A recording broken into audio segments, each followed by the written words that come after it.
যে জাহান্নামের শাস্তির কথা যদি মানুষ একটু চিন্তা করে, তাহলে ওই মানুষের গার ভিতরে ঠাস ঠাস করিয়া সে নিজেই অজ্ঞান হয়ে যাবে। এ মা, এ বোন, তোমার হাতে ধরে পায়ে ধরি, বেপর্দা ভাবে চলিস না। মাওলার একটু ডাক, চোখের পানি ফেল, হয়তো বা আল্লাহ তোমার জীবনের গুনাহ মাফ করে দিবে। সঙ্গে তুমি খারাপ ব্যবহার করো। আর আমার নবীজি বলেন, কোন মেয়ে যদি তার স্বামীর সঙ্গে যদি খারাপ ব্যবহার করে, এই মেয়ে যতই নামাজ পড়ুক, যতই রোজা করুক আর হজ করুক, যাকাত দেখ, যদি স্বামীটা তার বিরুদ্ধে চলিয়া যায়, নারাজ হইয়া যায়, সব আমল নষ্ট হইয়া যাবে। এমা, তোমার স্বামী তো ফেরাউনের মতো না, তোমার স্বামী তো আবু জেহেলের মতো না। হযরতে আসিয়া রাদিয়াল্লাহু তাআলা আনহা, তার স্বামী তো আসিয়ার স্বামী তো ফেরাউন ছিল, তারপরেও তো তার ঘরে থাকিয়া স্বামীর খেদমত করিয়া মাওলারে রাজি করাইয়া দুনিয়ার থেকে জান্নাতের সার্টিফিকেট নেছে।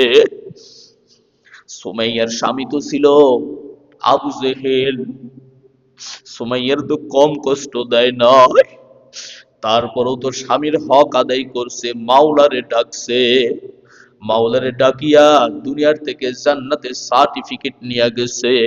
এমা, তুমি তোমার স্বামীর সঙ্গে কি ব্যবহার করো? তোমার স্বামী তো আর ফিরাউন না, তোমার স্বামী তো আর এরকম আবু জেহেল না।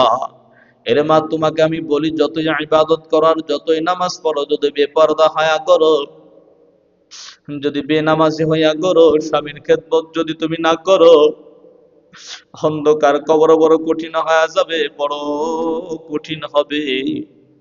নবী আমার বলেন, আমি যখন জান্নাত এবং জাহান্নাম দেখলাম, যখন মিরাজে দেখলাম, দেখলাম সবচেয়ে বেশি মহিলার জাহান্নামে। আমি জিবরাইলকে জিজ্ঞাসা করলাম, ও ভাই জিবরাইল, এতগুলা মহিলা কেন জাহান্নামের মধ্যে আসছে? আমার উত্তরে জিবরাইল বলেন, ইয়া রাসূলুল্লাহ, ইয়া হাবিবাল্লাহ, যতগুলা মহিলা জাহান্নামের মধ্যে আসছে, সবগুলা মহিলা স্বামীর সাথে খারাপ ব্যবহার করত, স্বামীর কথা মানত না, কথায় কথায় স্বামীকে খোঁটা দিত। ও মা, স্বামীকে কথায় কথায় খোঁটা দিবা না, বরং স্বামীর কথা মানবা, দুনিয়াতেও আল্লাহ শান্তি দেবে, আখিরাতেও শান্তি দিবে। আর স্বামীর সঙ্গে বেয়াদবি যদি করো, দুনিয়াও শেষ হইয়া যাবে, আখিরাতে শেষ হইয়া যাবে। এরে মা, একটু চিন্তা করো, যেই ঘরের মধ্যে তুমি বেনারসির শাড়ি লইয়া, লাল টুকটুকে শাড়ি পরিয়া বউ হইয়া যেই ঘরের মধ্যে ঢুকছো, এমন একটা দিন আসবে, এই ঘর থেকে তোমাকে সাদা কাপন পরাইয়া ঘর থেকে বাহির করিয়া দেবে। যেই ঘরের ভিতরে তুমি কানতে কানতে আনন্দ সহিত থেকে ঢুকছো, এই ঘর থেকে একটা সাদা কাপন পরাইয়া তোমার গায়ের মধ্য থেকে, তোমার কানের মধ্য থেকে, নাকের থেকে নাকের নাকফুল, কানের কান্দুল, হাতের চুড়িগুলো খালি করিয়া দেবে। এর মা, কিসের বাহাদুরি, কিসের এত অহংকার? কোনো কিছু করিয়াই তো কোনো লাভ হইবে না। ও মা, স্বামীর খেদমত করো, মাওলারে পাইয়াই যাবা। পর্দা করো, মাওলারে পাইয়াই যাবা।